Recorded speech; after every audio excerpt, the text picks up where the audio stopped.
우리 하나님의 말씀 보시겠습니다. 요한복음 17장 3절 말씀입니다. 하나님의 말씀은 요한복음 17장 3절 한 구절만 보도록 하겠습니다. 요한복음 17장 3절 말씀입니다. 네, 우리 한 목소리로 한번 좀 같이 읽습니다. 영생은 곧 유일하신 참 하나님과 그가 보내신 자 예수 그리스도를 아는 것이니이다. 아멘. 네, 오늘 이 말씀을 토대로 해서요, 본질과 의식과의 관계라는 그런 제목 또 주제를 가지고 말씀을 좀 나누기를 원합니다. 우리는 지금 신앙에 대한 이야기들, 또 가장 기본적인 이야기들을 지금 다루어 나가고 있습니다. 그래서 이거는 어떤 면에서는 우리 모두가 좀 고민을 해봐야 되고 또 생각하면서 또 그 길을 이렇게 발견해야 될 이제 그런 어떤 모습들 또 혹은 그런 신앙의 어떤 모양들이 아닌가 이렇게 싶습니다. 자, 그러면서 우리가 참 신앙은 하나님과의 친밀한 교제라 이렇게 얘기를 했는데, 근데 우리의 신앙이 타락하거나 신앙에 대한 이해가 잘못되어지게 되면은요, 우리 안에 거짓된 신앙이 나타난다 이렇게 말씀을 드렸죠. 그래서 거짓 신앙이라는 것은 어떤 열매를 가지고 있느냐 하면은 율법주의 신앙 혹은 기복주의 신앙, 인본주의 신앙이라는 형태를 띠게 되어진다 이렇게 말씀드렸죠. 요거 하나하나를 좀 살펴봐야 할 어떤 필요가 있고요. 그것들에 대해서는 이제 구체적으로 좀 살펴보기를 원합니다. 근데 이런 율법주의, 기복주의, 인본주의 신앙의 형태를 띠고 있는 것들이 결국은 신앙에 대한 왜곡된 이해 때문에 그렇다라는 거죠. 그래서 성경이 말하고 있고 성경이 가르쳐주고 있는 신앙과는 다르게 그 잘못된 이해가 생겨나고, 그리고 그것이 잘못된 행동 혹은 습관으로 나타나게 되어지는 것이 거짓 신앙인데, 그게 율법주의로 나타나고 인본주의로 나타나고 기복주의로 나타난다 이렇게 말씀을 드렸잖아요.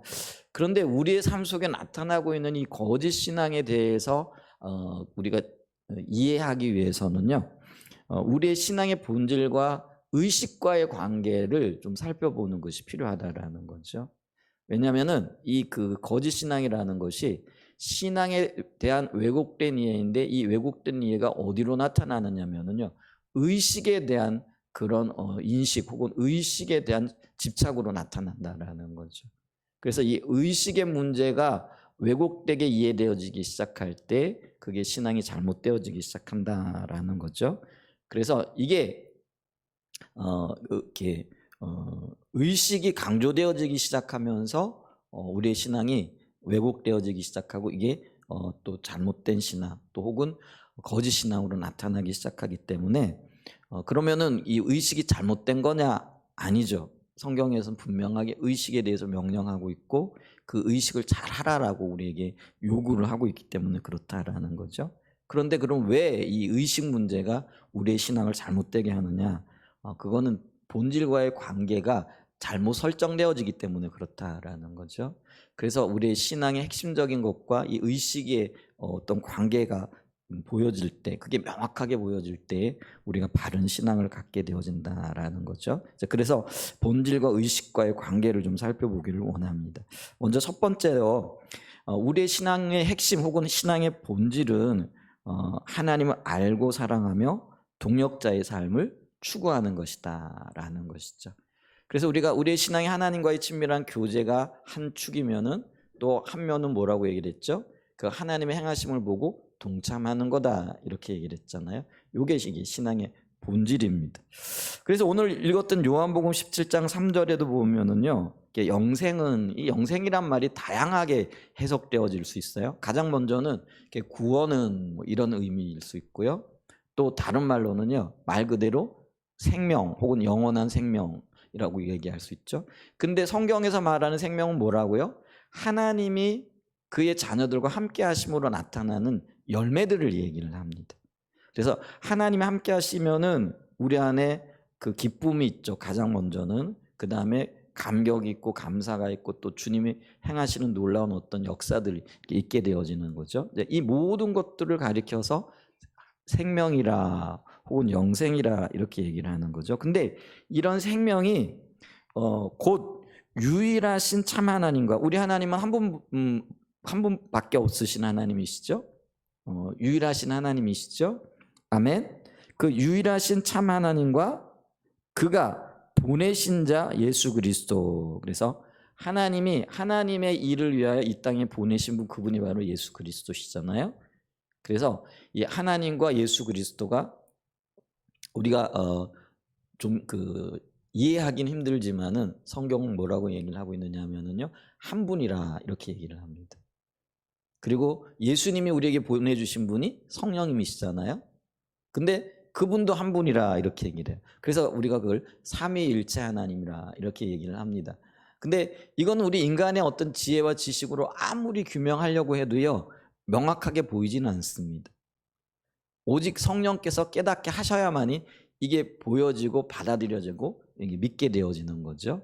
이 성령께서 깨닫게 하시는 은혜가 저와 여러분들에게 있으시길 예수님을 축복합니다. 그래서 성부 하나님, 성자 하나님 예수님이죠. 성령 하나님이 한 분이죠. 삼위로 계시지만 한 분이다. 그래서 삼위일체입니다. 그래서 오늘 여기 유일하신 참 하나님과 그가 보내신 자 예수 그리스도 한 분이에요. 그런데 영생이 뭐냐면 한마디로 얘기하면 아는 거라는 거죠. 누구를요?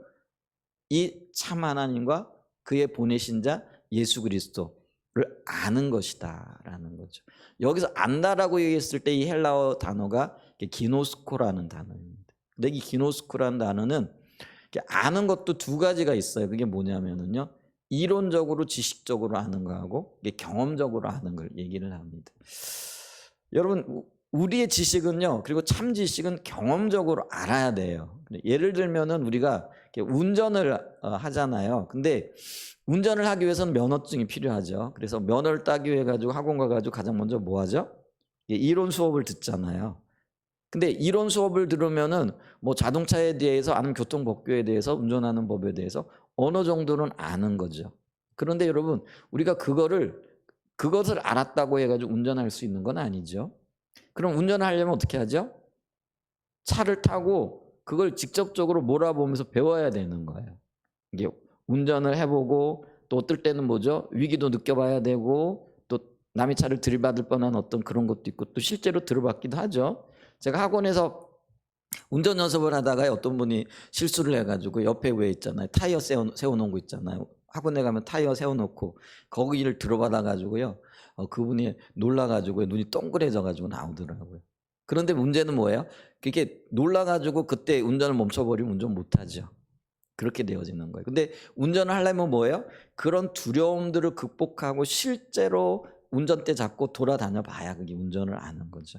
근데 성경에서 말하는 아는 것, 기노스코라는 그 알미라는 단어가 이런 의미가 있어요. 그러니까 공부를 해가지고 이론적으로 어떤 뭐죠? 이론적인 어떤 면허를 따기 위한 게 아니고요, 실제로 운전을 하기 위하여 몸소 이렇게 운전대를 돌려가면서 익히는 그런 지식, 그런 경험, 이걸 가르쳐서 아는 것, 혹은 기노스코다, 이렇게 얘기를 한다라는 거죠. 그랬을 때 이 생명, 구원, 이거는요, 우리 하나님이 어떤 분이신지를 몸으로 느끼고 또 삶으로 경험하고, 하나님과 동행할 때 하나님께서 우리에게 어떤 역사들을 일으키시는가, 이런 것들을 몸소 겪어 나가야 되는 거예요. 이제 그렇게 되어졌을 때 그것이 주님을 아는 거다라는 거죠. 여러분, 하나님 아십니까? 이 얘기는 뭐예요? 하나님을 경험해 보셨고, 성경에서 말하고 있는 그 하나님이 내 삶 속에서 그대로 증명이 되어지고 증거되어지고 나타났느냐. 그래서 내가 하나님이 이런 분이구나. 그래서 여러분 보세요. 하나님은 우리의 필요를 채우시는 분이라는 건 성경에 분명히 서 있죠. 그죠? 그런데 주님께서 우리의 필요를 채우시기 위하여 우리에게 어떻게 일하셨고, 우리가 어떻게 주님을 바라볼 때 그 채워지는 필요를 경험하게 됐는가, 요거는 또 별개의 문제라는 거죠. 그래서 우리의 필요를 채우시리라고 말씀하고 있는 이 성경의 말씀이 내 삶 속에서 누려지고 경험되어지고, 그랬을 때 내가 하나님은 이러신 분이구나 하는 것, 이게 바로 하나님을 아는 것이다 라는 거죠. 그게 영생이라 이렇게 얘기를 한다라는 것이죠. 그래서 이 신앙의 본질은 하나님을 아는 것이다 라는 것이죠. 그런데 반면에 우리의 신앙에는요 또 어떤 영역들이 있느냐면요 의식들이 있다라는 거죠. 이 의식들은 그럼 뭐냐? 하나님을 경험적으로 알아가기 위하여 우리가 우리에게 어떤 그 주어지는 어떤 그 행위들이라 이렇게 얘기할 수 있죠. 그래서 우리가 어떤 행위들을 통해 가지고 하나님을 알아가는, 그래서 이거를 도구라 이렇게 얘기를 합니다. 하나님을 알기 위한 도구죠. 예를 들면 우리가 지금 예배를 드리고 있잖아요. 말씀을 듣고 있잖아요. 또 성경 공부도 하잖아요. 또 기도도 하잖아요. 그럼 이런 것들이 의식인데, 그럼 이 의식들은 뭘 목표로 하냐, 목적으로 하냐면 하나님 그분을 알기 위한 수단이고 도구라는 거죠. 이해가 되어지죠? 근데 이게 의식이에요. 근데 우리가요 하나님을 알기 위해서는 이 의식들을 통하여, 도구들을 통하여 하나님 앞에 나간다라는 것이죠. 자, 이해가 되어졌죠? 그런데 이제 문제는 뭐냐면은요, 이 하나님을 알기 위한 도구인 의식이 우리의 모든 것 되어지는 그 자리에, 그리고 이것이 마치 하나님을 아는 것처럼 혹은 아는 것으로 착각되어지고 이해되어질 때에 이게 우리가 하나님을 진정으로 알지 못하게 되어지는 방해거리가 되어진다라는 거죠. 참 재밌죠? 하나님을 알기 위한 수단이 어떤 때는요 우리로 하여금 하나님을 더 알게 하는 그런 도구가 되어지고 제 역할을 감당하는데, 이 잘못된 이해가 생겨나기 시작하면은요 이 도구들이 오히려 하나님을 알고 하나님 그분께로 나아가고 경험하는 것을 방해하는 역할을 한다라는 거죠. 그래서요 호세아 6장 6절에 보면은요, 호세아 6장 6절에 이렇게 말씀하고 있는 것을 보죠. 자, 한번 같이 읽어볼까요? 나는 인애를 원하고 제사를 원하지 아니하며 번제보다 하나님을 아는 것을 원하노라. 여기 보면 하나님이 원하시는 것 두 가지가 있어요. 그게 첫 번째가 뭐예요? 인애예요. 나는 인애를 원하고 이렇게 얘기를 하고 있죠. 그 다음에 두 번째가 뭐예요? 하나님이 아는 것을 원하노라. 아는 게 두 가지인데 이 인애와 아는 것. 근데 인애가 뭐냐 하면은 요게 인애라는 게 사랑을 의미하죠. 그래서 그 히브리어 원문을 보면 요게 헤세드라는 단어입니다. 여러분 헤세드라고 많이 들어보셨죠? 자비, 사랑, 인애 이렇게 번역되어지는 단어인데요. 그런데 우리가 이 말만 이렇게 읽어보면은 우리나라 말로는 인애, 그러니까 인자가 사람이네요. 그리고 애가 사랑이에요. 그러니까 사람 사랑하는 거고, 그리고 우리가 그렇게 이해를 하고 있죠. 인애 그러면 자비인데 누구를 사랑하는 건가? 사람을 사랑하는 거죠. 근데 원래 이 원어 헤세데라는 단어는요 동일하게 사랑, 자비로 번역이 되어지는데, 가장 먼저는요 사람을 향한 사랑도 포함이 되어집니다. 근데 그게 아니고요, 사람을 향한 사랑 이전에 하나님을 향한 사랑이 먼저라는 거죠. 그래서 이 원래 단어의 의미는요 하나님 사랑이라는 의미가 있어요. 그래서 이 하나님을 사랑하는 것이 곧 사람을 사랑하는 거라는 거죠. 자, 그래서 우리가 주님께서 우리에게 주신 첫째 계명을 얘기할 때도 첫째 계명이 뭐예요? 마음을 다하고 목숨을 다하고 뜻을 다하여 주 너의 하나님을 사랑하라. 이것이 첫째 되는 계명이라 그러면서 또 이와 같이 뭐라고 말씀하세요? 내 이웃을 내 몸과 같이 사랑하라 이렇게 되어지죠. 그래서 여러분 보세요. 이 단어의 의미는 이래요. 우리가 이 사람 사랑하는 것도요 하나님을 사랑하지 않으면은요 왜곡되어져요. 표현이 좀 그런가요? 여러분 사람 사랑도요, 내가 사람 사랑하는 것 같죠? 자기의 편함 때문에 사랑하고 있는 거 아세요? 그 사람이 나를 잘해주면 나도 사랑해요. 그리고 내가 그 사람 때문에 어떤 유익이 있을 것 같으면 사랑해요. 여러분 내가 편안하게 사랑하고 있는 거 아세요? 좀 표현이 좀 그런데요. 자녀가 부모를 사랑하고 부모가 사랑하는 것도요, 여러분 여기 온전한 사랑이 있는 것 같지만은 그게 하나님의 사랑을 닮은 것이긴 하지만 온전하지는 않아요. 여러분 내가 자녀를 사랑할 때도 왜 사랑하느냐 하면은요, 조금 표현이 그렇지만은 자녀가 잘 돼야 내가 편안한 거예요. 자녀가요 곁길로 나가잖아요. 그럼 내가 불편하고 어려운 거예요. 그러니까 이 우리 사람의 사랑은요. 이게 물론 부모가 자녀를 사랑하는 것이 하나님의 사랑을 가장 많이 닮은 건 하긴 해요. 근데 이 부모의 사랑에도요 이기심이 있다라는 거죠. 그래서 자녀가요 끝까지 부모에게 불순종하고 그러면은 부모들이 뭐라고 얘기를 해요? 야, 너 호적파 갖고 나가라 그러잖아요. 여러분 이게 남의 얘기 같으세요? 만약에 우리의 자녀들이요 몇 번 혹은 10번, 20번, 한 30분 정도 그냥 계속 잘못하고 계속 부모의 말 안 듣고 자기 마음대로 하는, 그러면 여러분도 어떨 것 같으세요? 그래도 끝까지 사랑할 수 있을까요? 사랑해야 됩니다. 그런데 우리 마음에 뭐예요? 너 나 얼굴 안 보면 돼. 그냥 우리 그냥 남남으로 살자. 그게 이제 험하게 나오는 말이 어떤 말이에요? 너 호적 파버린다. 이런 말인 거예요. 여러분 그게 남의 얘기가 아니에요. 사실은 내 얘기예요. 그러니까 이 얘기는 뭐냐면은 제가 뭘 지금 얘기하고 싶은 거냐면은요. 이게 인간의 사랑에는요. 한계가 있다라는 거예요. 그리고 내게 유익이 있어야 어떤 사랑을 한다라는 거예요. 그렇기 때문에 우리는요. 사람 사랑하기 전에 뭘 배워야 된다고요? 하나님의 사랑을 배워야 된다라는 거예요. 근데 이 하나님의 사랑을 우리가 아가페적인 사랑이라 얘기하잖아요. 이 아가페의 사랑은 뭐죠? 진짜 조건 없는 사랑이에요. 그래서 주님은 우리에게 뭐라고 말씀하셨느냐면 누가 너에게 잘못하거든 몇 번 용서하라고요? 몇 번 용서하라고요? 7번씩 70번이도 용서하라. 혹은 70번씩 7번이도 용서하라. 요거는요. 우리가 히브리어 숫자 개념에는 7이라는 숫자가 완전 숫자잖아요. 그러니까 490번만 용서하라 그런 의미가 아니에요. 뭐예요? 끝까지 용서하라. 이게 하나님의 사랑이거든요. 자, 그래서 여기 보세요. 내가 하나님을 사랑하게 되면 하나님의 사랑을 배우게 되는 거예요. 그러니까 하나님의 사랑을 배워야만이 내가 사람도 제대로 사랑할 수가 있는 거예요. 그래서 여러분 헤세드라는 단어의 이 사랑의 의미가 하나님의 사랑이 먼저 들어가는 거예요. 그리고 거기에 내 이웃을 향한 사랑, 사람을 향한 사랑이 나오는 거예요. 그래서 여기서 나는 인애를 원하고라는 말은 뭐냐면 하나님의 사랑을 배우고 하나님의 사랑을 행하는 그거를 내가 너희들에게 원한다라는 거예요. 그게 하나님 원하시면 하나고요. 그 다음에 두 번째 뭐예요? 나를 아는 것. 예수 그리스도 그 하나님을 아는 것을 원하노라 이렇게 얘기를 하는 거죠.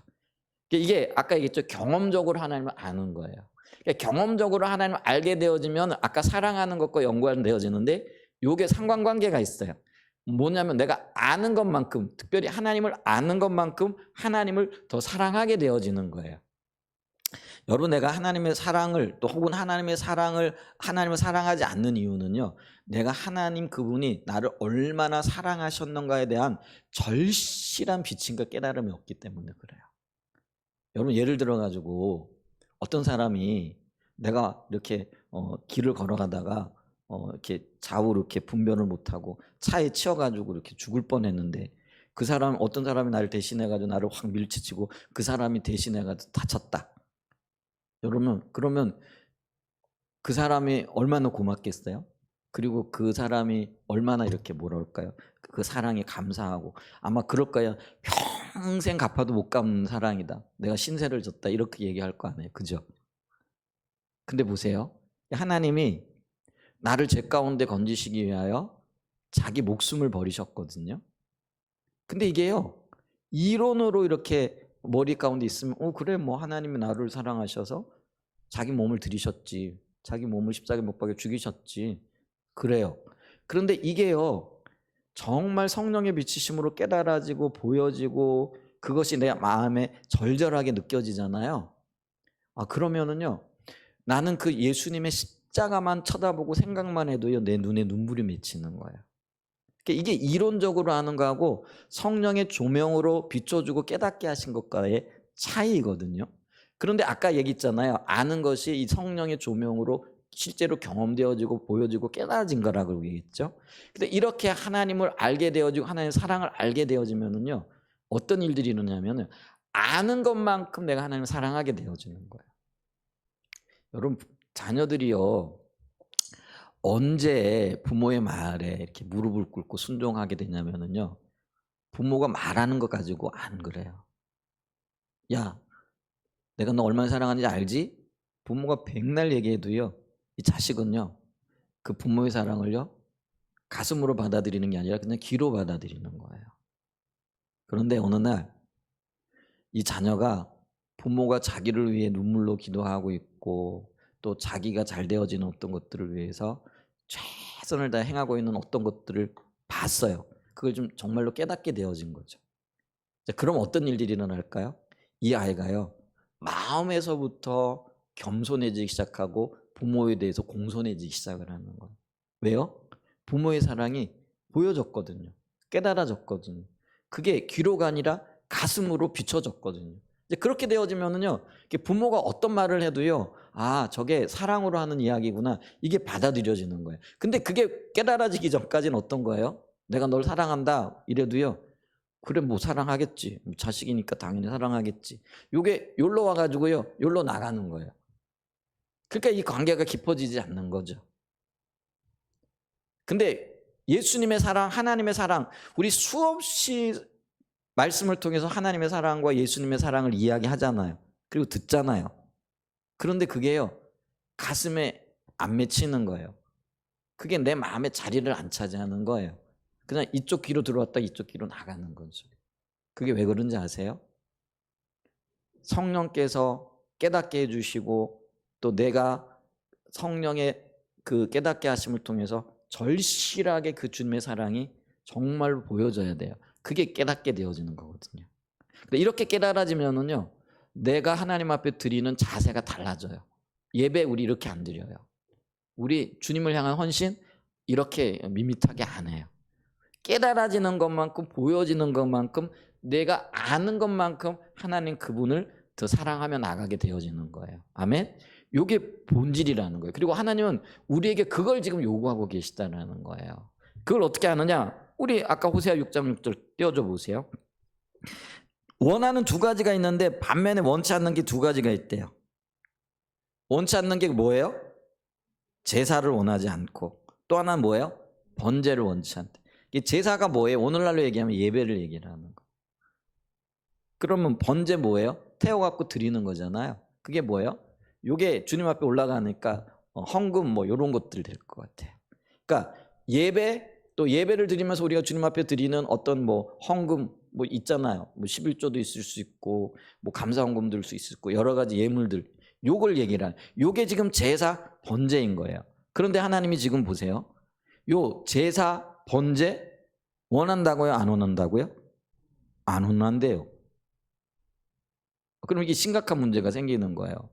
그럼 이 제사 번제 안 해도 되고 하나님 원하지 않은 거니까 우리 그럼 내팽개 쳐버려야 되느냐? 이게 아니라는 거예요. 왜냐하면 우리가 민수기서를 읽어보고 레위기서를 읽어보면 하나님께서 이 제사 드리는 법에 대해서 번제를 드리는 방식에 대해서 그리고 제사를 드릴 때 번제를 드릴 땐 어떤 것들 어떤 종류의 것들을 드려라 말씀하고 계세요 안 계세요? 분명히 얘기를 하고 있거든요. 그런데 지금 이게 주님이 그렇게 말씀하시고 나서는 뭐라고 얘기를 하냐면 나는 제사도 원치 아니하고 번제도 원치 아니한다. 지금 이렇게 얘기를 하고 있는 거죠. 그러면 이게요 말씀하셨는데 지금 다른 이야기를 하고 있다라는 거는요 우리가 여기에서 좀 생각해 봐야 할 것들이 있고요. 이렇게 말씀하시는 본래의 의도가 뭔가 하나님께서 이제 무엇을 의도하시고 이 말씀을 이야기하고 있는가 이걸 봐야 된다라는 것이죠. 예레미야 7장 21절과 23절에도요. 이 말씀을 보면 하나님 원래 원하셨던 게 뭔가 이걸 좀 보게 되는데 예레미야 7장 22절과 23절 말씀 좀 보세요. 자, 한번 제가 읽어보겠습니다. 사실은 내가 너희 조상들을 애굽 땅에서 인도하여 낸 날에 번제나 희생에 대하여 말하지 아니하며 명령하지 아니하고 오직 내가 이것을 그들에게 명령하여 이르기를 너희는 내 목소리를 들으라 그리하면 나는 너희 하나님이 되겠고 너희는 내 백성이 되리라 너희는 내가 명령한 모든 길로 걸어가라 그리하면 복을 받으리라. 자, 여기 보면은 22절에는 출애굽할 때 조상들 그 출애굽을 할 당시에 그 조상들을 얘기하겠죠. 유대인들의. 근데 그 인도하여 낸 날에 번제나 희생에 대하여 말하지 아니하고 명령하지 아니했다. 근데 사실은 말씀했다고 안 했다고요? 민수기와 레위기서가 바로 출애굽할 당시에 그때의 이야기잖아요. 근데 이야기가 되어져 있죠. 근데 안 했다라고 이야기를 하고 있어요. 그 다음에 23절에는 오직 내가 이것을 그들에게 명령하여 이르기를 너희는 내 목소리를 들으라. 그러면 나는 너희 하나님이 되겠고 너희는 내 백성이 되리라. 자, 그러면서 하나님이 명령하신 게 있는데 그 명령하신 내용이 뭐냐면 너희는 내 목소리를 들으라, 이렇게 얘기를 해요. 우리 옛날에 개역 개정에 보면, 개역 한글에 보게 되어지면은 너희는 내 목소리를 청종하라, 이렇게 되어져 있어요. 이게 뭐 들으라는 말이라든지 청종한다라는 건 이게 같은 의미가 되어지겠죠. 근데 여기서 이 목소리라는 의미는 뭐냐면은요, 이 목소리는요 주님의 음성을 얘기를 해요. 그래서 내 양은 내 음성을 듣거니와, 어디에 있는 말씀이에요? 요한복음 10장에 있는 말씀이잖아요. 그러니까 요한복음에 양의 첫째 조건이 뭐라는 거예요? 목자가 양떼들을 이끌 때에 그 양떼들이 목자의 음성을 듣고 따라간다라는 거예요. 그래서 예수님은 나는 선한 목자라 너희는 양이라, 이렇게 얘기를 하잖아요. 그러면서 목자로서 양이 목자를 따르는데 그 조건이 뭐냐면은요, 목자의 음성을 들을 수 있어야 된다라는 거예요. 근데 이 목자의 음성을 듣는다라는 건 목자와 양이 그만큼 친밀한 관계 가운데 있다라는 거예요. 그렇기 때문에 이 양은요 자기 목자의 음성을 구분할 줄 아는 거예요. 자, 그걸 생각하면서 이 목소리를 이야기하면은요, 그게 어떤 의미가 되느냐면은요, 하나님과 이스라엘 백성들 혹은 하나님과 우리의 친밀한 영적인 교제를 얘기를 한다는 거예요. 그래서 이게 아까 우리가 신앙의 본질을 얘기를 했잖아요. 하나님을 인격적으로 알 뿐만 아니라 그분을 아는 것만큼 사랑함으로 나아가는 것, 이게 신앙의 본질이라는 거예요. 자, 그러면서 주님이 내가 너희와 이런 친밀한 인격적인 신앙의 관계, 이걸 우리가 신앙의 핵심 혹은 본질이라고 얘기하는데, 이 신앙의 본질을 명령했다. 그런데 내가 너에게 번제와 희생에 대해서는 명령하지 않았다라고 하는 이야기는요, 지금 호세아 시대나 예레미야 시대나 이사야 시대도 마찬가지인데, 그들이 지금 어떤 문제가 있었느냐면요, 하나님이 가장 기본적으로 명령하셨던 하나님과의 본질적인 관계는 없는데 그들에게 번제와 희생은 있는 거예요. 그러니까 하나님이 보다 더 중요한 거는 없으면서 하나님이 보실 때 덜 중요한 것처럼 보여지는 번제와 희생은 넘쳐나는 거죠. 자, 그랬을 때 여러분 보세요. 자녀들에게 이렇게 말을 할 때 중요한 말이 있고 덜 중요한 말이 있죠. 그런데 이 아이가 정말로 중요한 말에 대해서는 주의를 안 기울여요.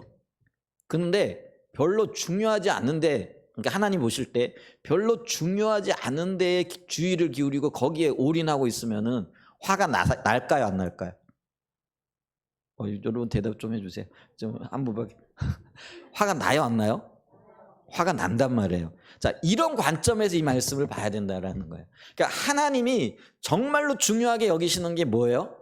하나님과의 친밀한 관계고 교제예요. 하나님 백성들이 하나님을 알고 하나님을 진정으로 사랑하는 거라는 거예요. 경험적으로 아는 거라는 거예요. 이게 진짜로 중요한데, 그런데 이거는 지금 이스라엘 백성들이, 하나님 백성들이 하나도 중요하게 여기지 않고 그냥 잊어버리고 살아요. 그러면서도 뭐예요? 그냥 양은 잡아갖고 오는 거예요. 그냥 멀리 가가지고요, 귀한 거라고 뭐예요, 사갖고 와가지고 하나님 이거 귀한 거예요, 받으세요, 뭐 이러면서 하는 거예요. 그랬더니 하나님 화가 나신 거예요. 그러니까 화가 나가지고 뭐라고 얘기하냐면, 내가 언제 너희에게 이 희생과 번제 드리라고 했냐. 내가 너희에게 진짜 원하는 거 뭐라는 거예요? 나를 알고 사랑하는 거야. 알아들었어? 지금 이 얘기를 지금 하고 있다라는 것이죠. 그래서 여러분, 우리가 이걸 이해해야 됩니다. 우리의 신앙에는 두 가지 측면이 있어요. 하나는 관계적인 측면이 있고, 이 관계를 더 깊이 갖고 나가기 위한 의식적인 측면이 있다라는 거예요. 그런데 하나님이 보실 때 더 중요한 거는 뭐라는 거예요? 이 관계적인 측면이 먼저라는 거예요. 이게 되어지고 이게 행해져야 이게 올바른 거라는 거예요. 자, 그래서 지금 우리의 신앙의 본질은 하나님을 알고 사랑하며 동역자의 삶을 사는 거다. 이게 관계적인 측면이다. 자, 요게 첫 번째고요. 그 다음에 두 번째, 그럼 의식들은 뭐냐? 의식들은요, 하나님께서 친히 말씀하신 중요한 명령이라는 거예요. 제가 본질의 핵심이라고 해서 의식이 그럼 쓸모없는 거다, 중요하지 않다라는 그런 의미는 아니라라는 거죠. 그러니까 우리가 그걸 어디서 이렇게 볼 수 있느냐면요, 말라기서 1장 6절과 8절 말씀을 보면 이 말씀을 좀 볼 수 있어요. 자, 말라기서 1장 6절과 8절 좀 봅니다. 자, 내 이름을 멸시하는 제사장들아, 나 만군의 여호와가 너희에게 이르기를 아들은 그 아버지를, 종은 그 주인을 공경하느니 내가 아버지일진데 나를 공경함이 어디 있느냐, 내가 주인일진데 나를 두려워함이 어디 있느냐 하나 너희는 이르기를 우리가 어떻게 주의 이름을 멸시하였나이까 하는도다. 자, 여기 보세요. 우선 제사장들과 이스라엘 백성들이 하나님을 아버지 이렇게 불렀던 것 같아요. 그리고 주여 이렇게 불렀던 것 같아요. 누구와 비슷해요? 저하고 비슷하잖아요, 여러분들하고. 우리 기도할 때 뭐라고 얘기해요? 주여 이렇게 기도하잖아요. 그리고 하나님을 향하여 아버지라고 이렇게 얘기를 하잖아요. 근데 있잖아요, 이들이 하나님을 향하여 아버지, 주여라고 이렇게 불렀는데요, 그런데 말로는 주여, 말로는 아버지 불렀는데 마음에 뭐가 없느냐면 공경함이 없었다라는 거예요. 그래서 하나님 뭐냐면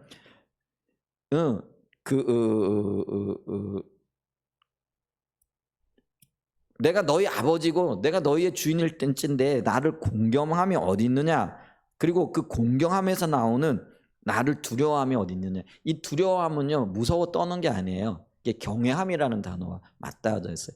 여러분이 경외심이라는 것은 두려움이 아니에요. 이 우리가 경외라는 건 예를 들면 그래요. 저는 금강산을 안 가봤는데 우리 중에 금강산 가보신 분들 아마 없을 것 같아요. 근데 우리가 금강산 12,000봉 이렇게 그게 그렇게 아름답다 그러잖아요.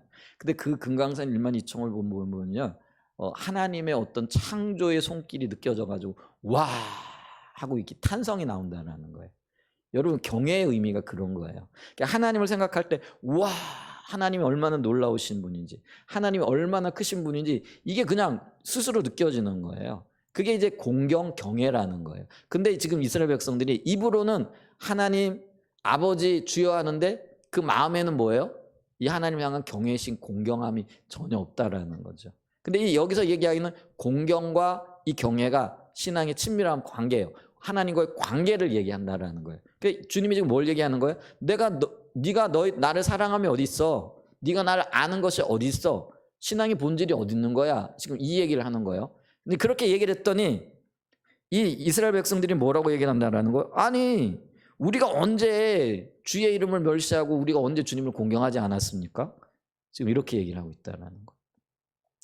여러분, 제가 자주 말씀드려요. 자, 성경에는 두 가지 관점이 있다 그랬어요. 이게 인간적인 관점이 있고 하나님의 관점이 있어요. 그런데 성경에서 인정되어지는 건 오직 하나님만의 관점이 인정되어지는 거죠. 근데 여기 지금 제사장들의 관점과 사람의 관점이 있어요. 우리는 하나님을 공경한다라는 거예요. 이게 사람의 관점이에요. 근데 하나님의 관점은 뭐예요? 너희가 나를 공경하지 않는다, 이런 거예요. 그럼 여기서 하나님의 관점이 옳을까요? 사람의 관점이 옳을까요?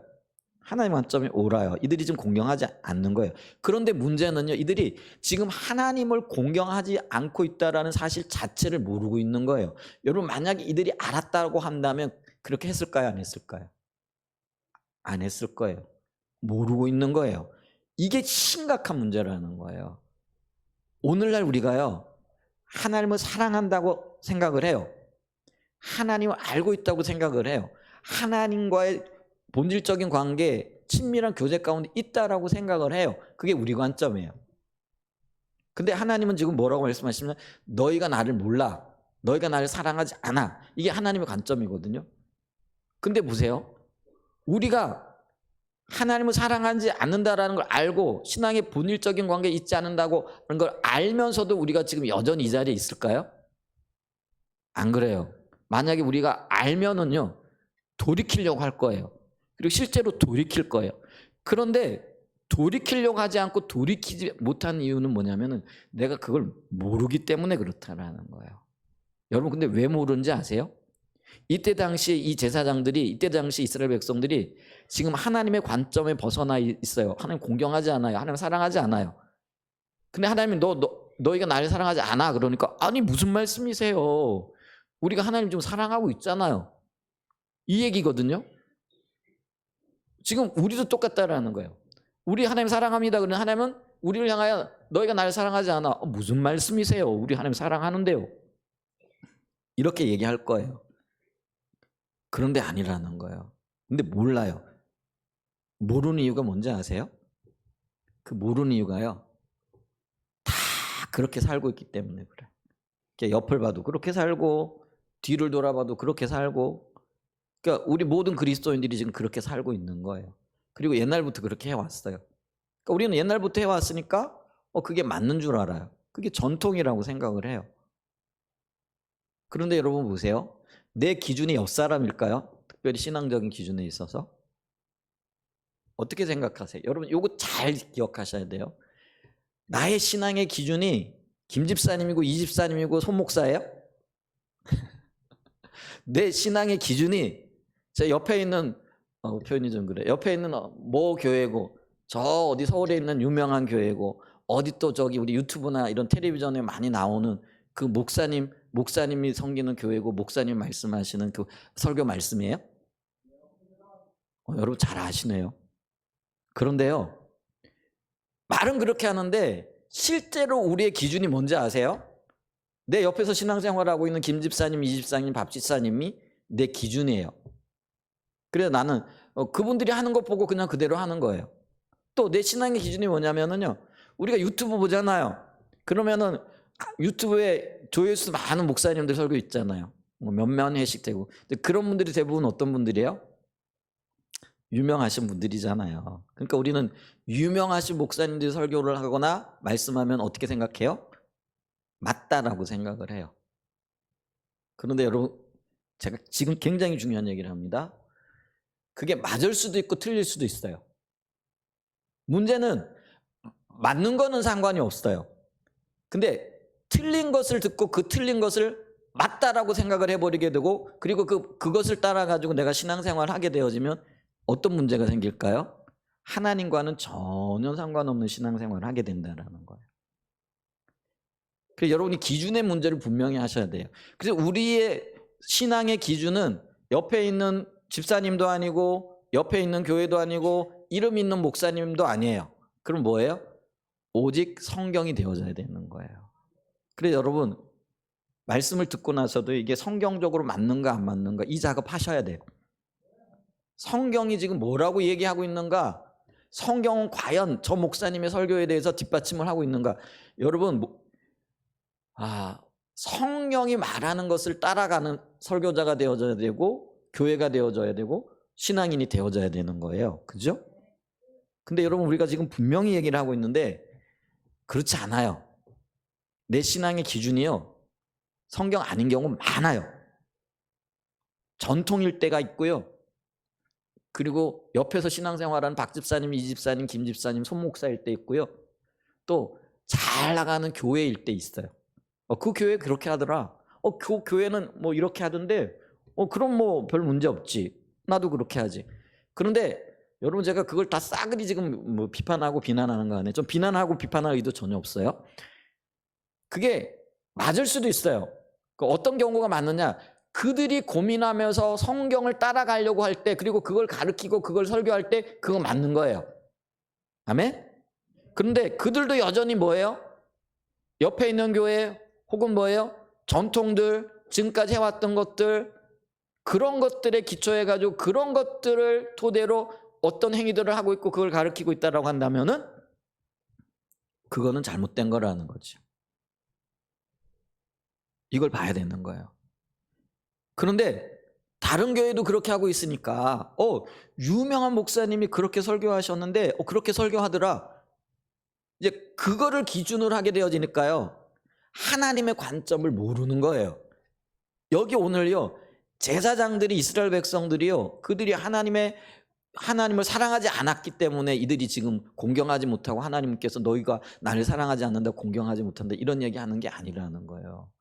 그들은요 지금 하나님의 기준보다, 하나님의 말씀보다 전통에 지금 입각해 있고요. 그리고 옆에서 신앙생활하는 사람들의 모습에 초점을 맞춘 거예요. 그러니까 하나님과는 전혀 다른 곳을 바라보고 있더라는 거예요.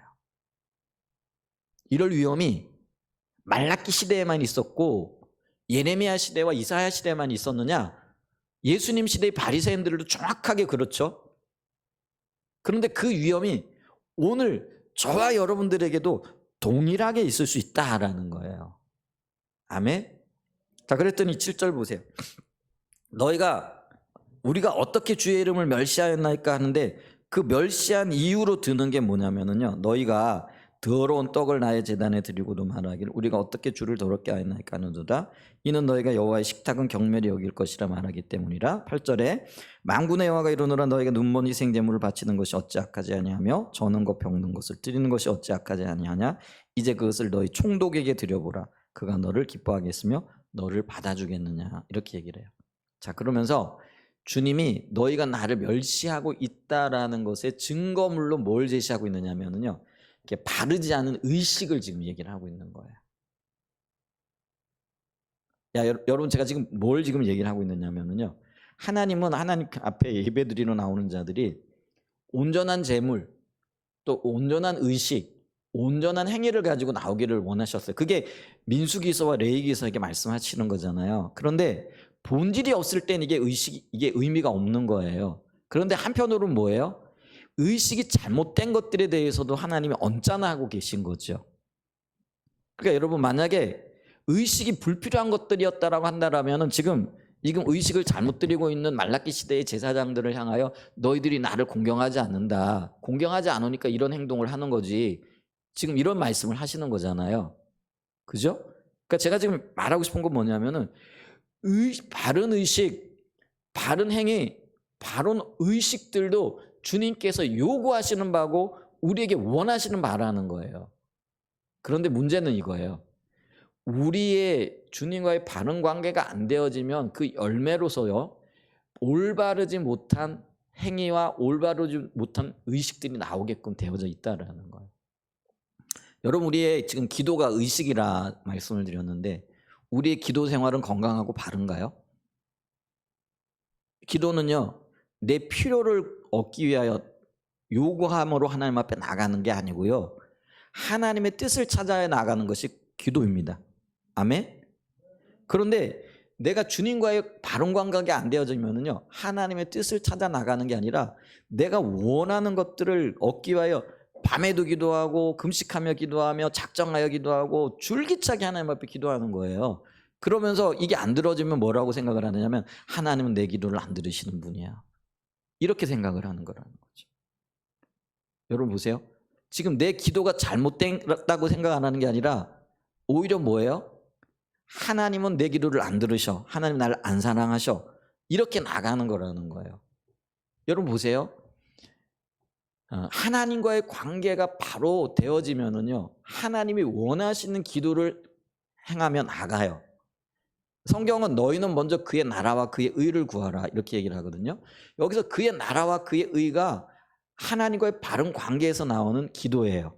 근데 이렇게 우리가 바른 기도를 구하여 나가게 되어지면은 그 다음에 하나님이 우리의 필요에 대해서는요, 그분이 우리에게 채워주시는 거예요. 그래서 너희는 먼저 그의 나라와 그의 의를 구하라. 그리하면 이 모든 것을 뭐예요? 너희에게 더하시리라. 근데 이 모든 것이 뭐냐면은요, 그게 우리가 마태복음 6장에 보면 이방인들이 구했던 거래요. 그게 뭐냐, 먹고 마시는 것, 뭐 의식주의 기본적인 문제들이거든요. 근데 이거는 뭐예요? 주님과의 바른 기도 간에 있게 되어지면은요, 내가 구하지 않아도 하나님이 들어주시는 거예요. 아멘? 그런데 우리는 뭐예요?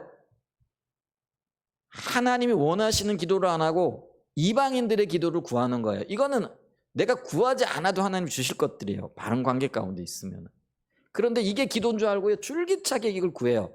왜 그렇게 한다고요? 김 집사님을 봐도 그렇게 하고, 이 집사님을 봐도 그렇게 하고, 박 집사님을 봐도 지금 그렇게 하고 있는 거예요. 그러니까 나도 그렇게 하면 되는 줄 아는 거예요. 근데 성경의 기도의 기준은 뭐라고요? 그의 나라와 그의 의를 먼저 구하는 거라는 거예요.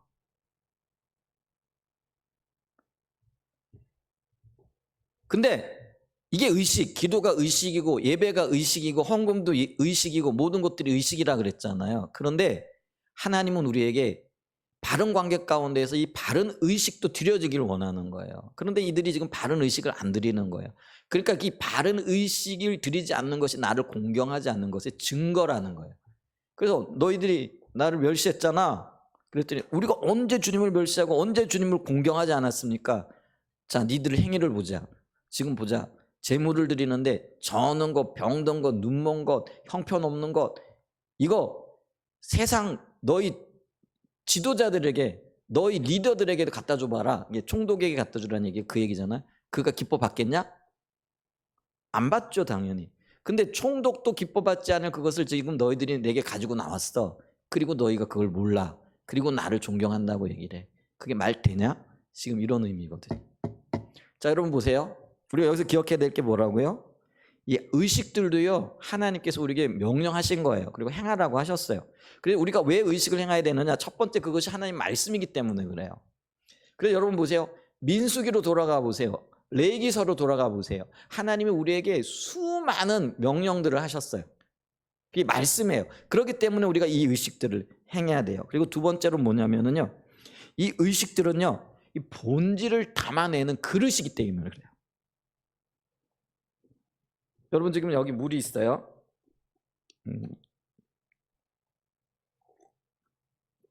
근데 이 물이 지금 어디에 담겨져 있어요? 컵에 담겨져 있잖아요. 컵이 없으면 물을 마실 수 있어요? 없어요? 없어요. 근데 컵과 물 중에 뭐가 더 중요해요? 물이 중요하죠. 물이 본질이에요. 물을 담는 게 컵이에요. 그러니까 이게 물이 더 중요하지만 컵이 없으면은 물 마실 수 있어요? 없어요? 못 마셔요. 그래서 이게 중요한 거예요. 하나님 앞에 나갈 때도요, 하나님 사랑해요 하는데 말만 사랑해. 그럼 그게 사랑인가요? 재밌는 예를 하나 들어볼게요. 남녀간의 결혼을 하는데 어떤 사람이 자기 신부를 향해 사랑합니다. 내가 당신 없이 못 살아요. 이래요. 그러면서 결혼할 때 결혼 반지는 14K짜리 뭐 한 20만 원짜리 하나 해줬다. 그럼 자기를 위해서는 어떻게 하는 거예요?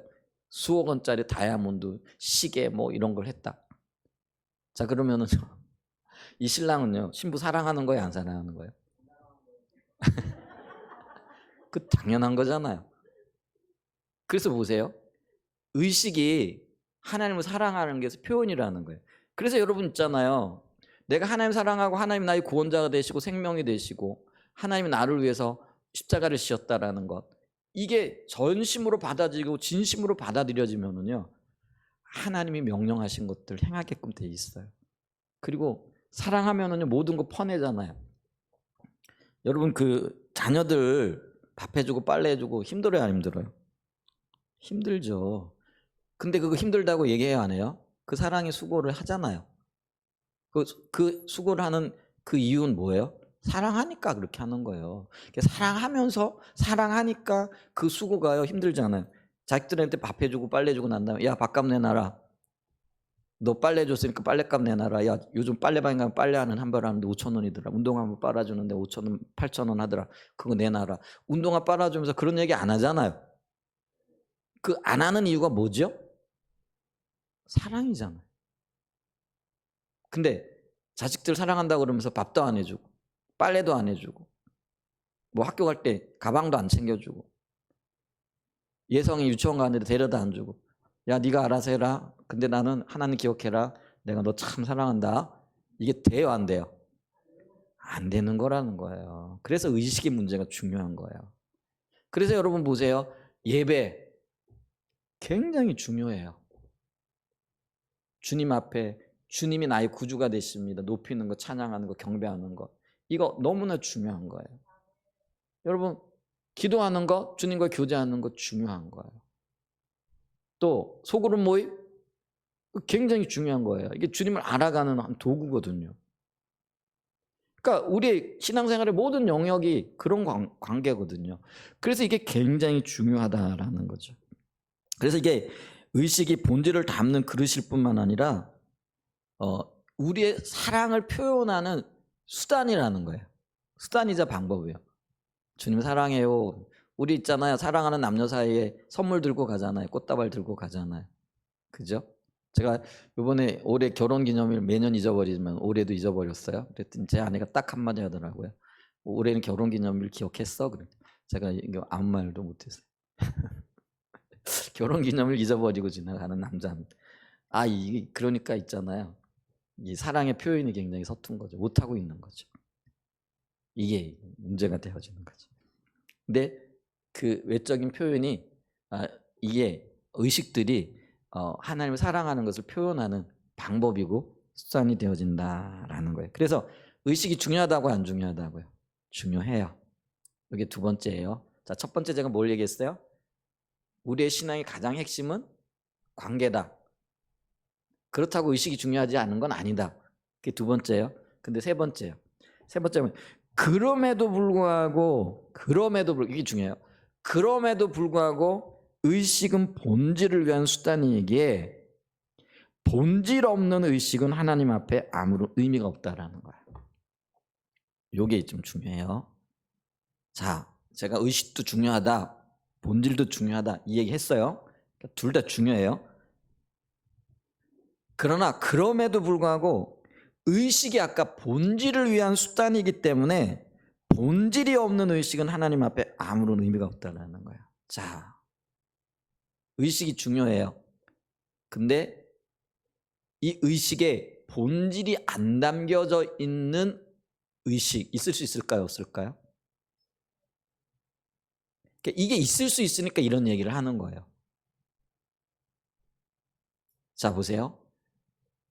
의식에, 그러니까 컵에 물이 담겨져 있지 않으면은 컵이 중요하다고 얘기했잖아요. 컵 없으면 물 못 먹잖아요.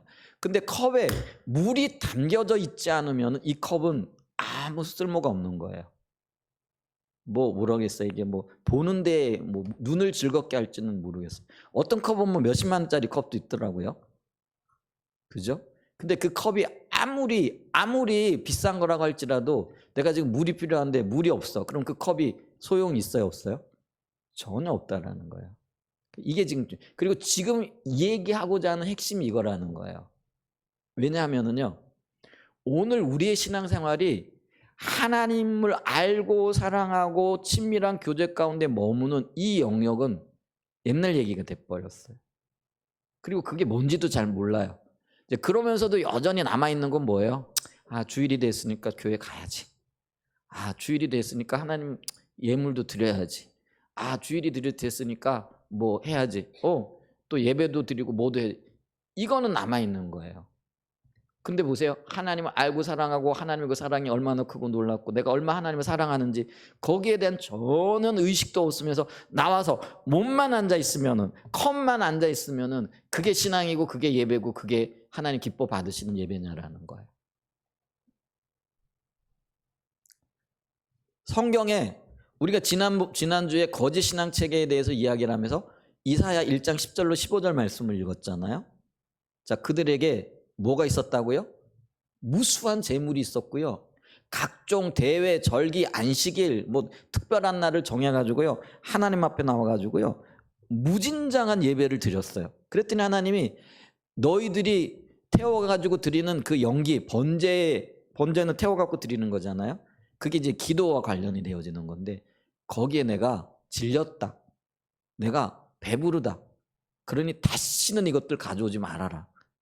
그러면 뭐라고 얘기하냐면 이렇게 예배드리는 것이 마당만 밟는 예배고 입술뿐인 예배이다라고 이렇게 얘기를 하거든요. 근데 그렇게 얘기하시는 이유가 뭐냐면요.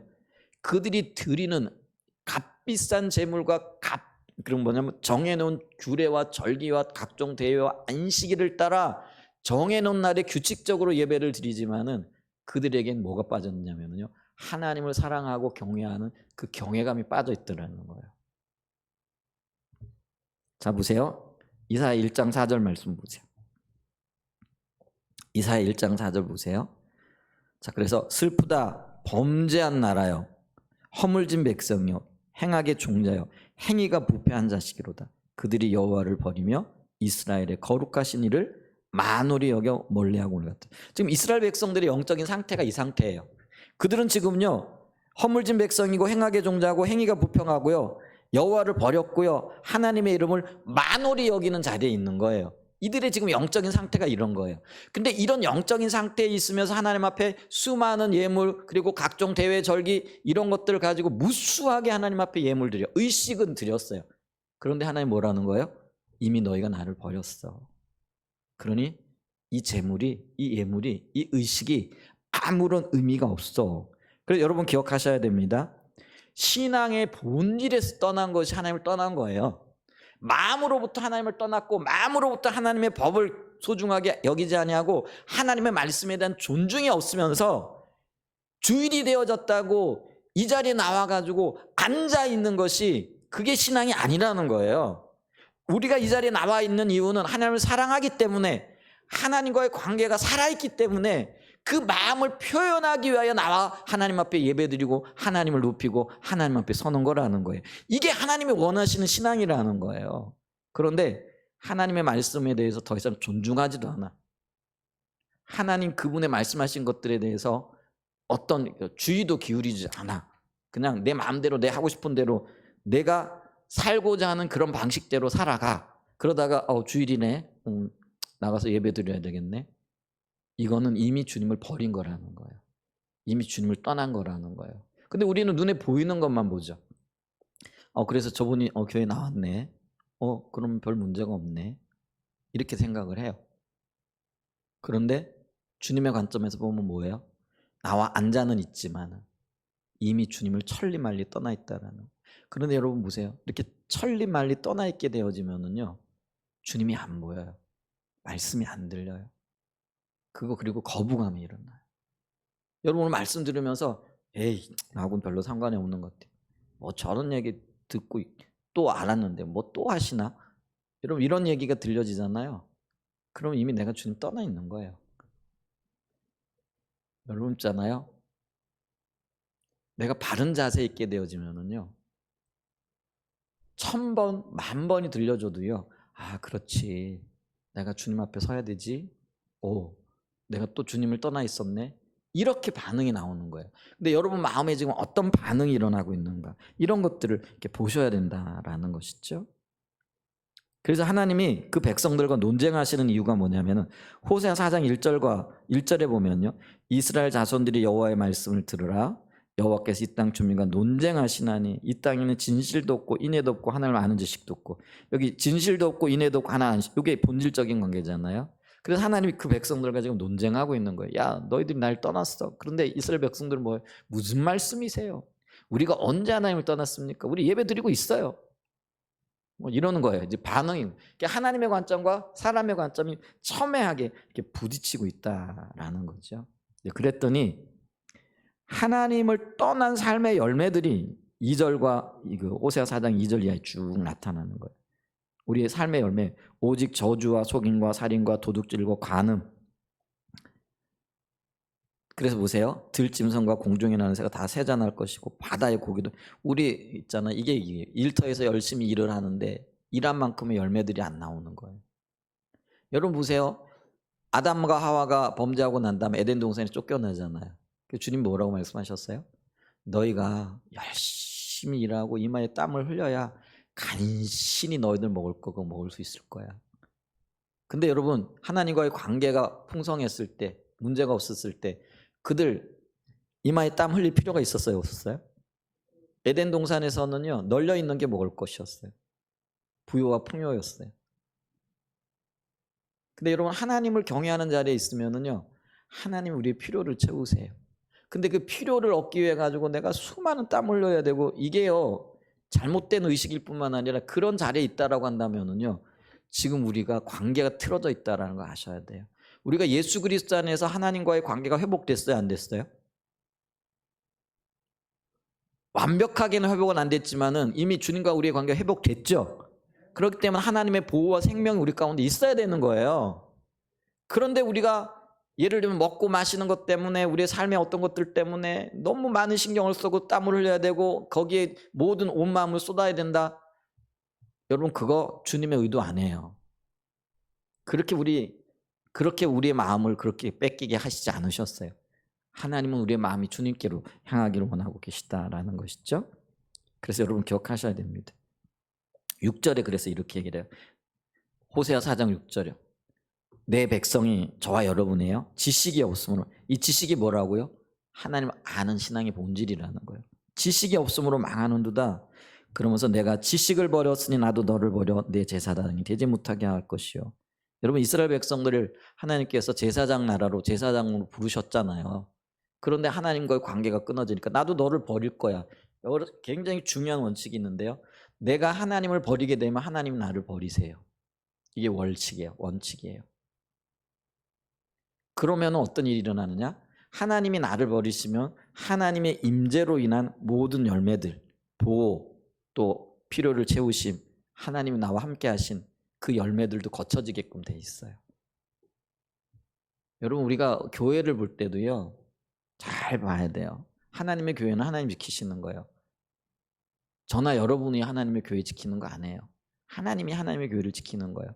근데 하나님의 그 보호하신 것 지키심이 떠나고 보여지지 않을 때가 있어요. 그럼 우리는 어떻게 되는가? 내가 지금 하나님을 떠나 있지 않는가? 우리 교회가 하나님을 떠나 있지 않는가? 이걸 살펴야 되는 거예요. 여러분 이거는요 개인도 마찬가지고 가정도 마찬가지예요. 내가 하나님의 자녀인데 여러분 자녀들에게는 하나님의 보호와 생명이 있어야 돼요. 그게 정상이죠. 근데 그게 없어졌어. 그러면 내가 하나님을 떠나 있거나 하나님의 보호가 거쳤다라는 건데 어디에서 문제가 있는가를 살펴야 되는 거예요. 그게 순서예요. 근데 지금 하나님의 보호가 거쳐 있고 생명이 거쳐 있어.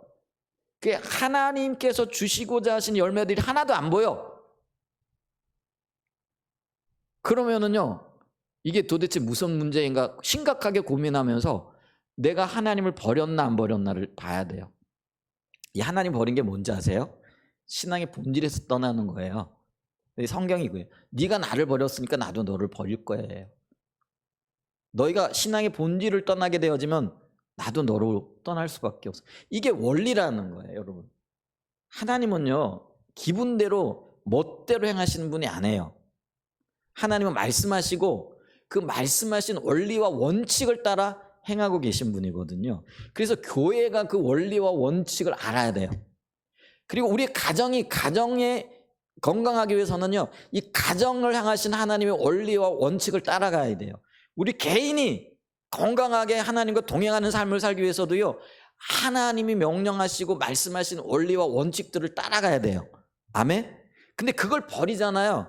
그러면 하나님의 법칙이 벗겨지는 거예요. 여러분 광야에서 이스라엘 백성들에게 구름 기둥과 불 기둥을 띄워 놓으셨어요.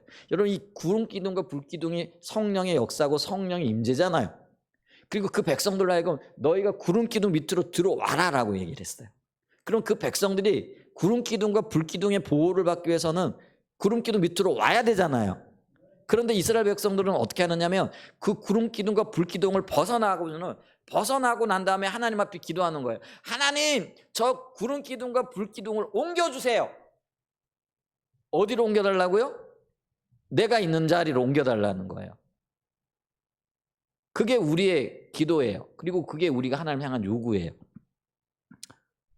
자, 그럼 이런 요구가 들려질까요? 응답되어질까요? 안 응답되어질까요? 안 응답되어져요. 그럼 어떻게 해야 돼요? 내가 지금 하나님의 구름 기둥을 벗어나 있어. 그럼 하나님의 보호와 구름 기둥과 불 기둥의 보호를 받기 위해서는 어떻게 해야 되는 거죠? 빨리 내가 구름 기둥 밑으로 들어가는 거예요. 그 성령의 권위와 말씀의 능력 그리로 들어가는 거예요. 근데 우리는 어리석어 가지고요 끝까지 버티는 거죠. 이스라엘 백성들이 그랬던 것처럼. 그리고는 말하는 거예요. 왜 안 옮겨주시는 거예요, 하나님? 왜 내 기도를 안 들으시는 거예요? 하나님 날 사랑하시는 거예요, 안 사랑하시는 거예요? 하나님은 나의 아버지 맞으세요, 안 맞으세요? 이러고 있는 거예요. 하나님은 그걸 보고 뭐라고 그러는지 아세요? 완악하다 그러세요. 완악이 뭐예요? 마음이 굳어지고 굳어져 가지고요 악해진 거예요. 그거를 하나님은 네가 완악하다 이렇게 얘기를 해요. 근데 그 완악의 뒤에 누가 있는지 아세요? 사단의 방해가 있고요. 사단의 미혹이 있고 유혹이 있어요. 여러분, 내가 완악한 게 내가 못됐을 수 그럴 수도 있어요. 근데 내 마음이 사단에게 빼앗기고요. 사단이 미혹하고 유혹했는데 그거를 말씀으로 물리치지 못했거나 그게 사단의 유혹이라는 것을 깨닫지 못한 거예요. 여러분, 물어볼게요. 사단의 조종대로 하고 싶으세요? 하나님의 보호와 인도하심 대로 하고 싶으세요? 내 안에 하나님 뜻대로 하고 싶은 마음이 있잖아요. 그런데 왜 여전히 그 사단의 조종 가운데 머물러 있냐고요. 여러분, 한번 뛰쳐나오셔야 되거든요. 결단하셔야 되거든요. 여러분, 내가 말하는 모든 것들이 내 말 아닐 수 있어요. 내가 하는 말일 수도 있지만은요, 하나님 주신 말씀일 수도 있고, 동시에 또 뭐예요? 사단이 가져다 주는 말일 수 있어요. 여러분, 생각이 다 내 생각 아니에요. 하나님이 가져다 주는 생각일 수도 있어요. 근데 사단이 가져다 주는 생각일 수도 있어요. 성경은요, 가룟 유다에게 마귀가 생각을 불어넣었대요. 어떤 생각이요? 예수를 팔 생각을 불어넣었대요. 여러분, 근데 내가 가룟 유다가 아니라는 보장이 있어요? 내가 지금 사단의 그런 미혹과 유혹에 넘어가서 사단이 너 이렇게 살아라, 너 이렇게 하고 싶은 대로, 너 이렇게 말해라, 너 이렇게 행동해라, 그렇게 주었는데 그게 사단으로 온 건지도 모르고 그거 그대로 하는 거예요. 그럼 그게 사단의 열매인 거예요. 여러분, 지금 우리는 치열한 영적인 전쟁 가운데 있어요. 근데 몰라요. 내가 말을 하고 내가 어떤 표현을 하고 내가 어떤 행동을 했는데 그게 지금 하나님의 음성이고 하나님께서 원하시는 표현인지 사단이 말했고 사단이 생각을 집어넣고 사단이 회개했는지 그걸 모르고 있다라는 거예요. 깨어나세요. 돌아보셔야 돼요. 이 백성들이 지금요, 자기들이 악을 행하면서도 모르는 거예요. 분명히 사단이 지금 그 뒤에 있거든요. 그런데 모르는 거예요. 그러면서 얘기하는 거예요. 우리가 언제 주님을 안 사랑했어요? 아이고, 우리가 언제 하나님 공경하지 않았어요? 우리가 언제 주님의 뜻을 어겼다고 주님 지금 이렇게 얘기하고 계세요. 엄청난 일이 일어나고 있어요. 지금 깨어야 할 때입니다. 여러분, 눈을 부릅뜨셔야 돼요. 영적인 눈을 뜨셔야 돼요. 주님의 도우심과 인도하심을 구해야 돼요. 이렇게 우리가 신앙의 본질에서 떠난 것이 하나님 떠난 것인데요. 다섯 번째 심각한 건 뭐냐면요, 이렇게 우리가 본질을 떠나게 되어지면, 하나님을 떠나게 되어지면 반드시 심판이 있다라는 거예요. 심판이 있다라는 거예요. 우리가 호세아 4장 6절 말씀 읽었잖아요. 그래서 내 자녀들을 내가 잊어버리리라. 이게 비극 중에 비극 아닙니까? 부모가 자녀를 잊어버려.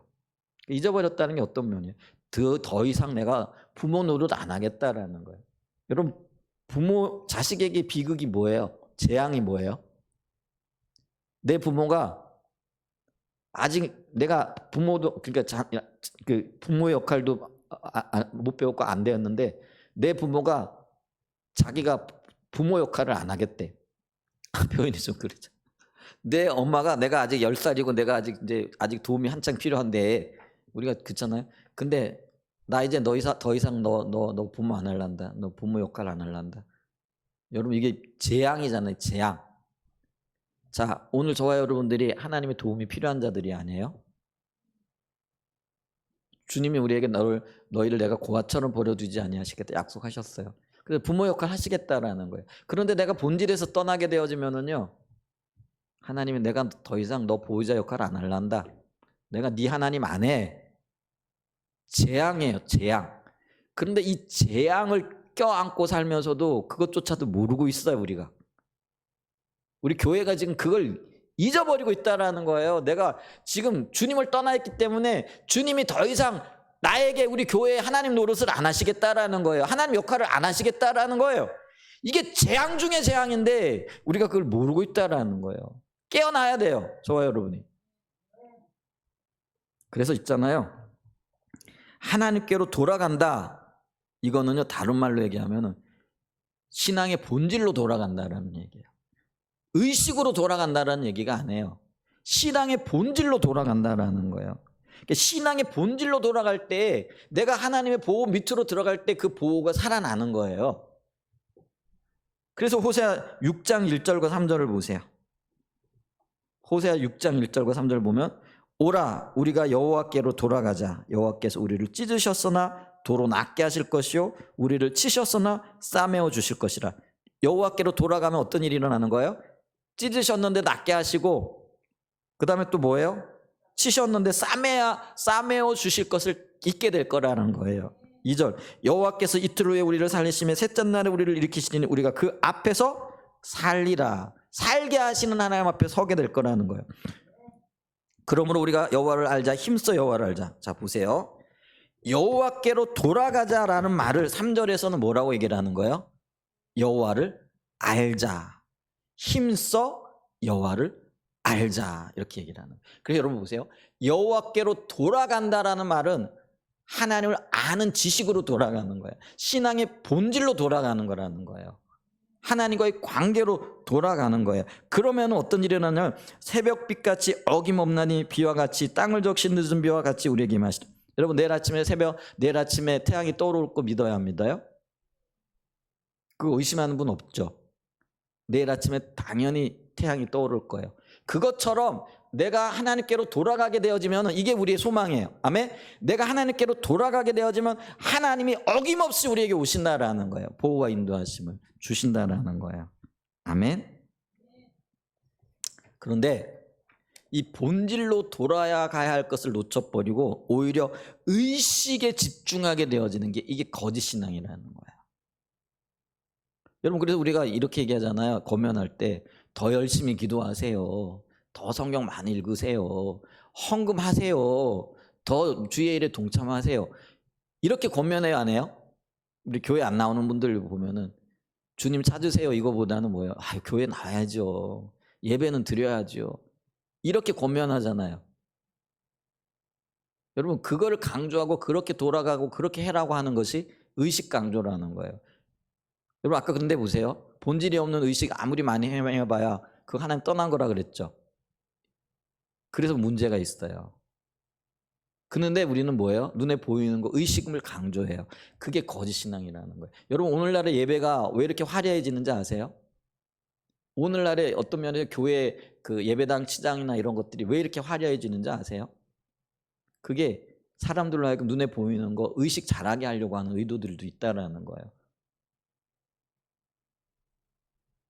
그러니까 이게 우리의 신앙이요. 주님을 찾고 구하고 본질적인 관계로 돌아가고 하나님과의 관계를 더 소중하게 여기고 하나님을 알기 위한 몸부림을 해야 되는데 외형적이고 외부적인 것에 막 눈이 돌아가는 거예요. 그걸 가리켜서 거짓 신앙이라고 그러는 거예요. 그리고 내가 이 율법적인 그러니까 뭐예요? 외부적인 의식 잘했으니까 하나님 내게 복 주세요. 이게 율법주의예요. 그런데 보세요.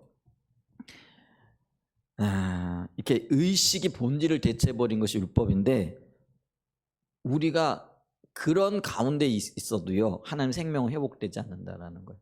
근데 하나님 생명은 언제 회복될까요? 우리가 본질로 돌아갈 때 회복이 되어진다라는 거죠. 그래서 우리가 성경에 보면은 사무엘 7장에 보면은요 사무엘 7장 여기 좀 보세요. 사무엘 시대가 엘리 시대가 저물고 사무엘 시대가 열리면서 사무엘 시대에 하나님의 생명이 함께하고 잃어버렸던 땅이 회복이 되어지고 하나님의 놀라운 역사, 영광을 보게 되어지거든요. 근데 엘리 제사장 때는 어때요? 본질을 떠나고 신앙을 떠났더니 맨날 주어 터지는 게 그들의 일이었어요. 블레셋 사람들에게 주어 터지고 그래서 끝내는 법궤까지 뺏기고 이런 일들이 있었잖아요. 근데 이제 사무엘 시대의 회복의 역사가 일어나는데요. 자 보세요. 7장 1절로부터.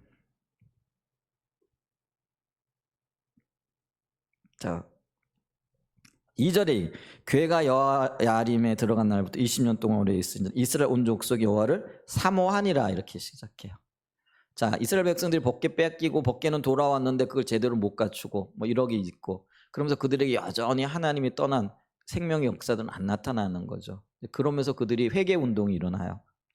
그러면서 그들이 드디어 어떻게 되어지느냐면은 하나님을 여기 온 족속이 여호와를 사모하니라 이렇게 돼 있잖아요. 이 사모라는 말이 하나님을 찾았더라, 하나님을 구하여 나왔더라 그런 의미예요.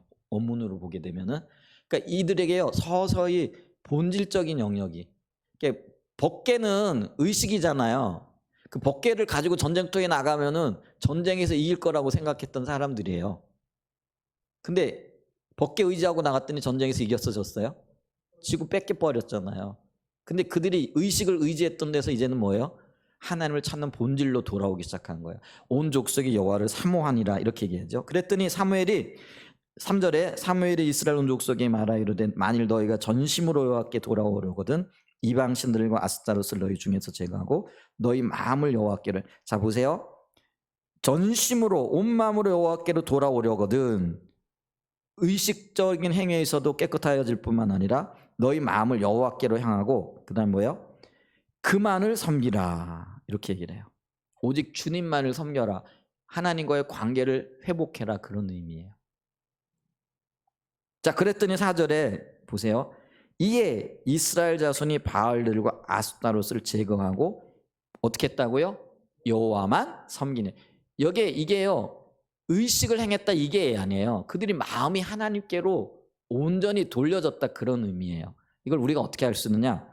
자, 이 얘기를 듣고 블레셋 사람들이 이스라엘 백성들이 미스바에 모여가지고 회개 운동한다. 그러니까 잘됐다. 한꺼번에 모였을 때 찾아가서 죽이느니 한꺼번에 모였을 때 찾아 죽이자 그러고 블레셋 사람들이 쳐들어오거든요. 자, 그랬더니 이스라엘 백성들이 9절에 보면은요. 사무엘이 젖 먹는 어린 양 하나를 가져다가 온전한 번제를 여호와께 드리고 여러분 여기 이스라엘 백성들이 제사를 드려요. 의식을 행해요. 근데 제사를 드릴 때 의식을 드릴 때 이들이 지금 어떤 제물을 드려요? 젖 먹는 어린 양 하나. 젖 먹는 어린 양 하나 값어치가 어느 정도 될까요? 뭐 적지는 않겠지만은 뭐 송아지 한 마리 값이 뭐 적지는 않죠. 요즘 뭐 3,400만 원 하는지 모르겠는데. 근데 암소보다 혹은 수많은 어떤 걸 드리는 것보다 훨씬 작잖아요. 그러니까 이게 젖 먹는 어린 양이라는 거는 보잘것없는 번제라는 그런 의미가 있어요. 근데 여러분 보세요. 이 보잘것없는 번제를 가지고 하나님 앞에 나가 드렸는데 하나님은 이 번제를 뭐라고 얘기를 하는 거예요? 온전한 번제라고 말씀해 주신다라는 거예요. 그래서 여러분 우리의 신앙이 의식에 있는 거 아니에요. 이 번제가 의식이잖아요. 얼마나 많이 드렸느냐, 얼마나 비싼 걸 드렸느냐, 얼마나 성대하게 드렸느냐 이게 아니에요. 그들이 전심으로 여호와를 구하는 거예요. 이게 신앙의 본질이고 신앙의 관계라는 거예요. 아멘? 그랬더니 하나님 이거를 기쁘게 받으셨어요. 그리고 뭐예요? 그들의 기도를 응답하셨어요. 여러분 하나님의 생명이 우리와 함께 한다는 것 증거 중에 하나가 우리의 기도가 응답되어지는 거예요. 이스라엘 백성들이 온전한 번제를 드리고 하나님 앞에 부르짖었더니 하나님께서 응답하셨더라. 그래서 어떻게 일어나요? 블레셋 사람들은 이제까지 이겨보지를 못했어요. 이겨본 적이 없어요. 그냥 맨날 지고 맨날 도망다녀야 되고 맨날 굴 속에 들어가고 숨어야 되는 게 그들의 일이었거든요. 그런데 그들이 온전한 번제를 드리고 하나님께서 생명으로 함께 하시니까 블레셋 사람들을 이기는 거예요. 그래서 사무엘이 사는 날 동안에 블레셋 사람들이 이스라엘을 침범하지 못했더라. 이런 표현을 지금 하고 있는 거죠. 13절에 보세요. 이에 블레셋 사람들이 굴복하여 다시는 이스라엘 지역 안에 들어오지 못하였으며 여호와의 손이 사무엘이 사는 날 동안에 블레셋 사람을 막으심에 이런 일이 나타나는 거예요. 여러분 돌아간다라는 것은 신앙의 본질로 돌아가는 겁니다. 우리가 신앙의 본질에서 떠난 것이 하나님을 떠난 겁니다. 그래서 이 의식에 치중하게 되어지는 게 거짓 신앙이에요. 그렇다고 해서 의식이 중요하지 않은 건 아니에요. 왜냐하면 이 의식은 본질을 표현하는 수단이고 그릇이고 하나님의 명령이기 때문에 그렇습니다. 근데도 이 우리 의식 속에 하나님을 알고 사랑하는 본질을 담아야 됩니다. 그것이 바른 신앙입니다. 아멘. 그래서 우리가 이 거짓 신앙을 살펴보면서 바른 신앙이 뭔가 그리고 이 바른 신앙이 어떻게 기능하는가 이런 부분들을 좀 살펴봤습니다. 네, 오늘 말씀